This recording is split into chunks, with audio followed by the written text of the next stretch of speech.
पे एक और सवाल भी ये पैदा होता है कि ये जो जैली मुकाबले हैं हम बड़े अरसे से सुन रहे हैं, वो बॉक्सर के ज़माने से भी हम सुन रहे हैं, टीपू ट्रका वाले के मशहूर है, राव अनवार का भी हमने देखा, लेकिन JIT बनी, तहकीकात हुई, मीडिया ने शोर किया, ये हो गया वो हो गया, हमने ये देखा। उसके बाद वो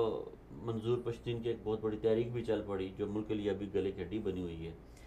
तो अब मुसीबत ये है सर, JIT में किसको रखा है? हाँ, वही पुलिस वाले, एक पुलिस सरबराह को रखा है, फलाने फिस्ताने को, वो तो अपने पेटीबंद भाइयों को बचाने की कोशिश कर तो रहे हैं। वो तो जैसे वो प्रेस कॉन्फ्रेंस कर रहे हैं, वो हुकूमती वुज़रा तक इन्वॉल्व है, उनको JIT हमेशा ऐसी, मेरी राय है कि JIT ऐसी बनाऊं जिसमें आप ये करें, माशरे के मुख्तलिफ तबकात की नुमाइंदगी रखें, उसमें आप अपोजिशन की नुमाइंदगी रखें, उसमें ठीक है तहकीकात करने वाले प्रोफेशनल इदारों के ISI की रखें, अच्छा उसके अलावा उलमा रखे उसमें, ताकि कौम को यकीन हो जाए कि यार ये JIT जो है ना बैठ के वहाँ पे अपने पेटीबंद भाइयों को बचाने के लिए, सरकारी झूठ को सामने लाने के लिए बैठे। वही किसी पुलिस सरबराह को, पुलिस सरबराह ने क्या भाई क्या JIT बना।